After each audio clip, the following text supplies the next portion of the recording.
Sentinel Mindset. What would you do if you are walking into a residence, a mall, a hospital, an airport, and the first thing you see is a security guard sleeping? What would go through your mind?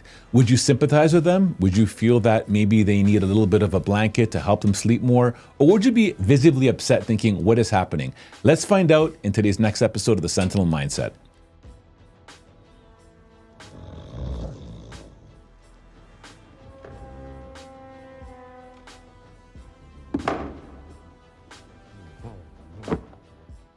What's up, everyone? Hoping you have a fantastic day. I am joined today with our VP, Steve Summerville. How are you doing today, man? Doing great, Constantine. How are you? Good. Today, I think we're going to call this the sleeping security guard. All right. And I'll tell you, Steve, I've been bothered by seeing videos of security sleeping, okay?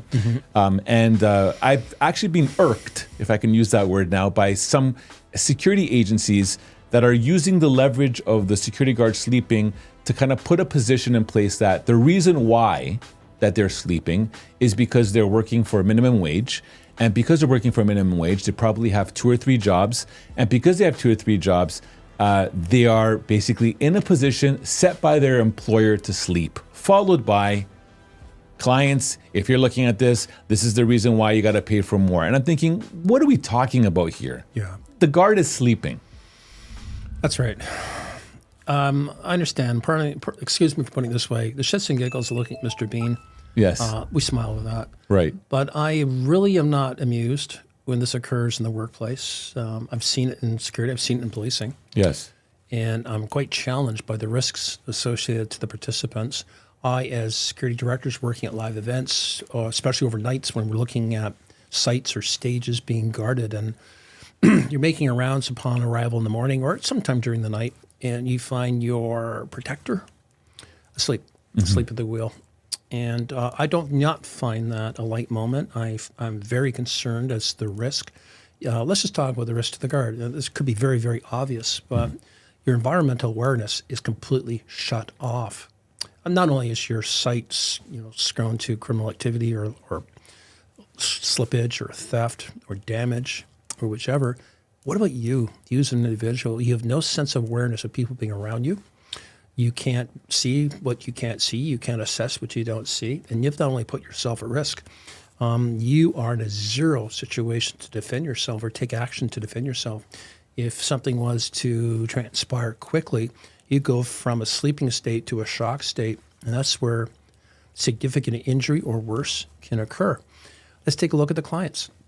Let's take a look at clients that are paying a price, paying for protection. And I won't get into the rates. I think that's really not an issue here. Yeah. But regardless of what I'm paying, I am expecting a person to be vigilant and be alert and taking their tasks seriously. Yes. When I see somebody's fallen asleep at the wheel or falling asleep on duty, if you will be, that's a significant issue of concern for me.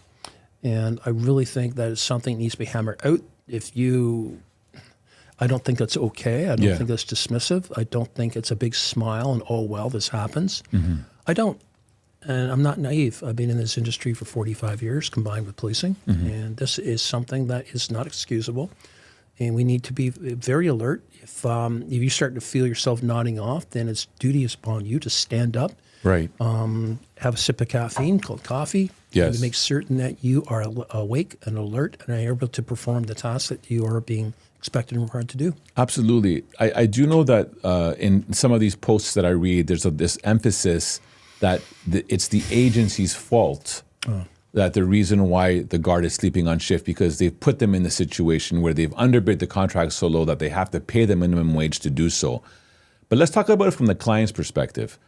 If I go and buy a really old car that is just operating maybe just on the lowest level, right. My understanding is that it's still going to drive, right? Okay. And I think I don't think any client would assume that if I'm going to be paying a low price for a guard, that I'm going to get a guard that is not going to be awake.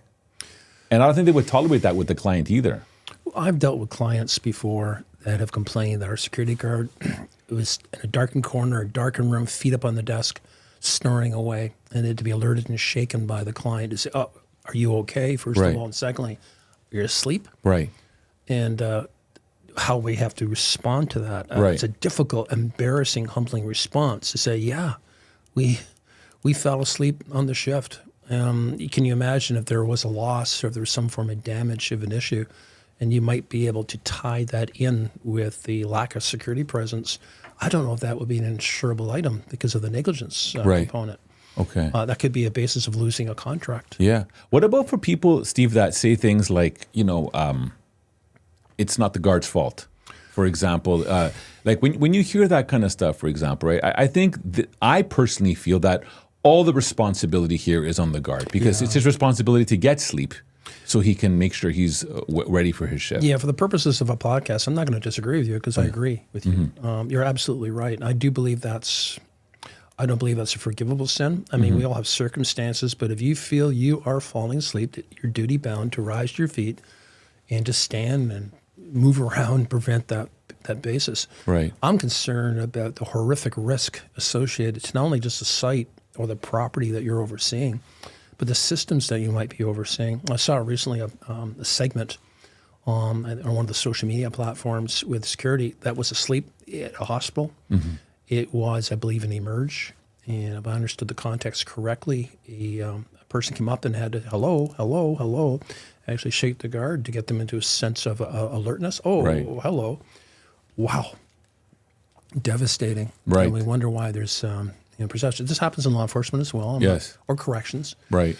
Human beings sleep. I understand that. Well, I mean, Steve, I was, before, I got involved into security from an ownership level. I worked nights in my previous jobs for like 12 plus years, right? And the reality is, and I think maybe we can kind of like spin this into an environment of how can you win working a night shift as well, so you do not have to be put in a position to sleep. And I think, like, for example, like things that worked for myself when I was doing it, I obviously made sure that I put dedicated time to sleep. We are told we need an average of 7 to 8 hours of sleep a night. You know what I mean? Yes, Terra Medical Association states that. That's right. And I know sometimes it's very difficult to be able to sleep during the day because you're fighting against the clock, but there's things you can do like darkening the shades in your room, taking melatonin, some nice teas that can ease you in there. You're right. But I think, again, there's a lot of things that can put the guard to win in the place where he's not put there. And also, if you find yourself sleeping, you can put yourself, again, in an environment, maybe remove yourself from sitting down. Or lying down, which is probably the biggest trigger. Sure. You put yourself in a position that sleep is likely going to come. We put our positions of comfort and relaxation mode, and then it takes you over. Right. Although I'm not an advocate of that, I'm not defending that, I'm going to point out another social issue that I think is relevant to this industry. And it's security as well. What are they paid in salary? And does it allow for a reasonable means of existence? Will a security officer, generally speaking, in the Greater Toronto, earn enough money to pay for rent? Yes. I was recently speaking to an owner of a security company, well known in the Greater Toronto area, and he identified to me through a shock and awe that he's recognized a lot of his guards, a lot of his full-time employees, the only way they survive financially is being dependent upon the food bank. They can't afford to buy their own groceries. And I was sort of numbed when I heard that. Things that somebody might take for granted, others saying that's the way to live. Wow. So it's such a struggle. And the reason I want to allude to that is because there's a lot of people that don't work just your shift. In other words, I'm saying if you were running ABC's security company and you've got an officer or a guard working night shift, how do you know they're not working the days as well? I know people that work 24 hours back to back just because they need the income. Right. And I'm not going to get into the social aspects of that. We struggle. Society is struggling. I know certainly through Equifax, which is a well-known, recognized site for credit bureau, they've identified that right now 11,000 mortgages are currently in Ontario in arrears. Right. People who at one time were able to come up with the necessary funds to acquire and go through the stress test of acquiring a mortgage, and they are not able to sustain their mortgage. Steve, I'll tell you, I think you know where I'm trying to go with this. 100%. And look, here's the thing, and this is where I really start to get amped up, because the reality is this, that there is an insane amount of agencies, not only in Canada, but in the US as well, that, it's like the system is designed for many of these companies to be super profitable, but for their employees to be given the absolute breadcrumbs. Yeah. And the reality is this, like, it's terrible for any industry, but in security, where your expectation of protection is so high, and to be rewarding your employees with basically next to nothing or next to minimum wage, I mean, it's something that bothers me greatly. And I think to change the system, it starts obviously with, I personally feel, forget what the client's asking. The client could say, or the RFP could say, we want this.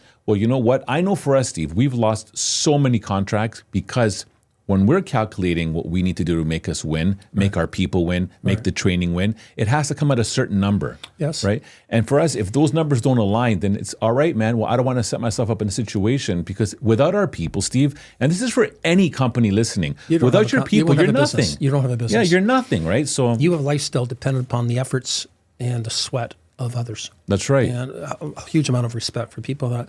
But as one of them trying to point out, I don't think I've articulated this clearly enough, at least from my eyes, is that the plight a lot of people are earning right now, struggling to survive, struggling to live. Yes. And will it be consistent hours? There's people struggling for full-time hours, but it's not enough to sustain. Mm-hmm. When you take a look at the thousands of dollars you require on a monthly process to rent a 1 or 2 bedroom apartment, there is no money left over for a vehicle. Mm-hmm. You got to depend on public transit.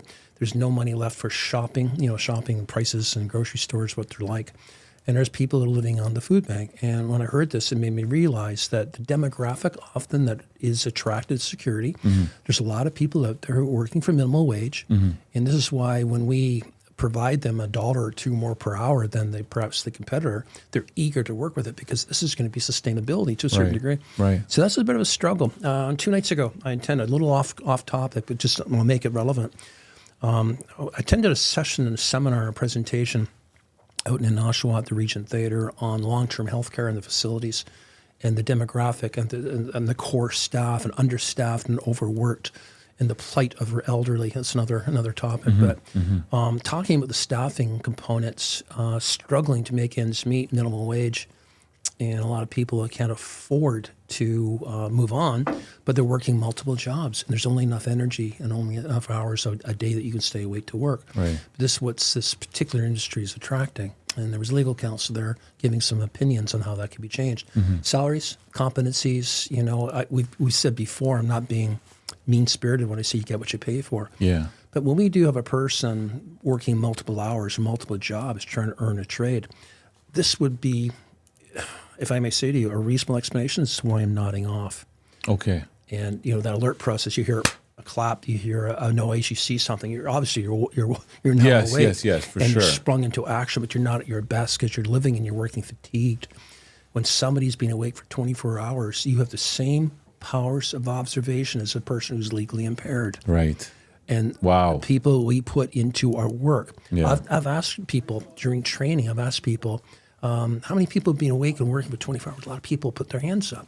You're not functionally able to provide a high level of response when you're tired. Right. So it's easy to pick on an industry or easy to pick on individuals, and sometimes you need to get into the human factor, the human condition as well. Yes. So I am being hardcore, but I'm also trying to be empathetic and sympathetic towards the cause as to what's generating people to put themselves into that level of work. No, Steve, absolutely. And I think having a very full rounded approach, again, the for me, the irritation part is that when people try to leverage this as in, this is the reason why the industry is failing because of this. It speaks to more. It speaks to, their economic state, right? It speaks to the environment. It speaks to the cost of living. It speaks. There's a whole big reason why things are what they are. Oh, if I may share another personal experience with you, please.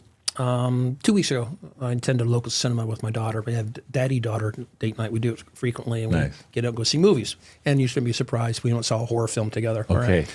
None of our family wished to join us, but we went. Anyway, here's the strange situation. We come in, we buy our tickets. You have to drive. You have to have proof of purchase with tickets to get in. And a gentleman approached us, my daughter and I, said, "Excuse me, sir, is there any chance you could help me with purchasing some popcorn?" Wow. And I looked at him. Here we had all of our treats and our snacks and stuff like that. And I thought, excuse me? And it's not that he didn't hear. I think he validated. Very polite man. Yes. And really mid-30s. And he said, would you be able to assist me with some popcorn?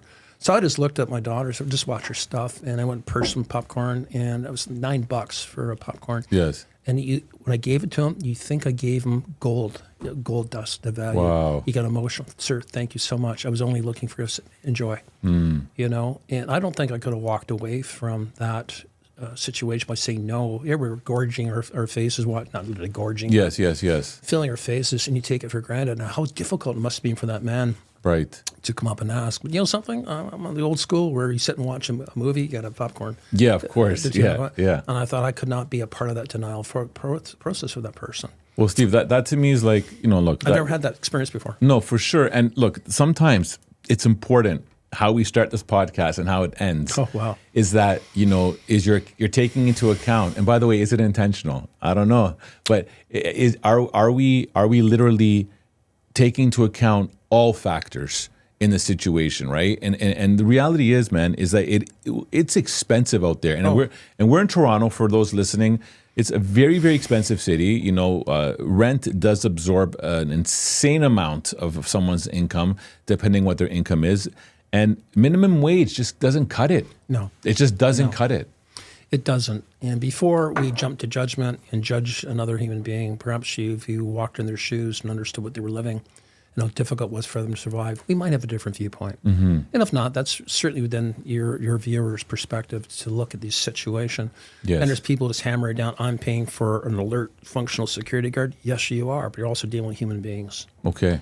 And before we judge others, sometimes it's good to look at it through another set of eyes. For sure. And Steve, I really love the fact that you're able to help that individual, with popcorn. I think it's a good also wake-up testament that, as humans, we kind of almost miss the aspect of community. There's some places in the world that when someone falls astray or is struggling, they all pitch in to help out. Yeah. And sometimes we all get, in our routines of life and we're just moving one way. And the reality is there's people out there that are struggling. There are people out there that are hurting and that just need that edge. And, I think it's good sometimes to bless somebody. I'll share with you too, and this is true, I'm not making this up. I felt bad afterwards. I sat in the theater and I said to my daughter, I said, you know something? I should have got him a drink too. Why did I not think of that? Because I wouldn't eat popcorn without a drink. Well, salty. She just sort of, just sort of smiled, and I thought, he's not in my theater, but I would have offered that next. No, for sure. Mm-hmm. Steve, look, that's good, man. Look, to me, we pulled a lot from this episode of from the guard sleeping, but what I will say is this: if we were to focus on one group right now, and it all starts from the guard sleeping, I guess words of wisdom to the guard is like, make sure you're well rested, rest as much as you possibly can. But for agencies also, look at the situation that your guards are in. Again, they are taking care of your business. Make sure you're taking care of them properly. If that even means that it hurts your margins, because at the end of the day, without them, you really don't have anything. Well stated. Any closing words on your end, Steve? Yeah, normally I would say a couple of words, but this time is be empathetic and show some signs of care. Amazing. One last thing, because I'm going to trump you on final words. Okay. Steve, we had on our show a couple of years a gentleman named Dr. Brian Goldman. Yes. Who wrote a book called The Power of Kindness. Power of Kindness. And if you had a chance to read it. It's a fantastic book on Dr. Goldman's journey onto what switched his empathy radars on super his high. Empathy gene. His empathy gene, exactly. Right. But I think it's important that we kind of look at that as well and, well stated. go from there. Thank you. Okay. Have a great one, everyone. And Steve? Stay safe. Stay safe. Take care, everybody. Bye-bye. Thank you for joining me in today's podcast. This podcast was created for protectors in the fields of law enforcement, executive protection, security, and anyone looking to level up their mindset. If you are learning from this podcast and you're enjoying it, please subscribe to our YouTube channel at The Sentinel Mindset. That's a zero-cost way to support us. In addition, please subscribe to the podcast both on Spotify and Apple. And on both Spotify and Apple, you can leave us up to a 5-star review. If you have questions for me or comments about the podcast or guests you would like me to consider on the Sentinel Mindset, please post all comments on YouTube. I do read all the comments. Please also check out our sponsors, thearenatoronto.com. The Arena was created to help all those in the fields of law enforcement, security, and all that achieve their fitness goals. I want to thank our producer, Matthew Doyle, and creative support, Jaslyn Singh, who help me with this podcast every week. We value your feedback and are here to support you. Tune into the Sentinel Mindset every week where we look in the mirror to make real changes and explore what it takes to achieve greatness in your craft. This podcast is brought to you by Executive Protection Lifestyle Canada. Make sure to drop by next week and don't forget to subscribe.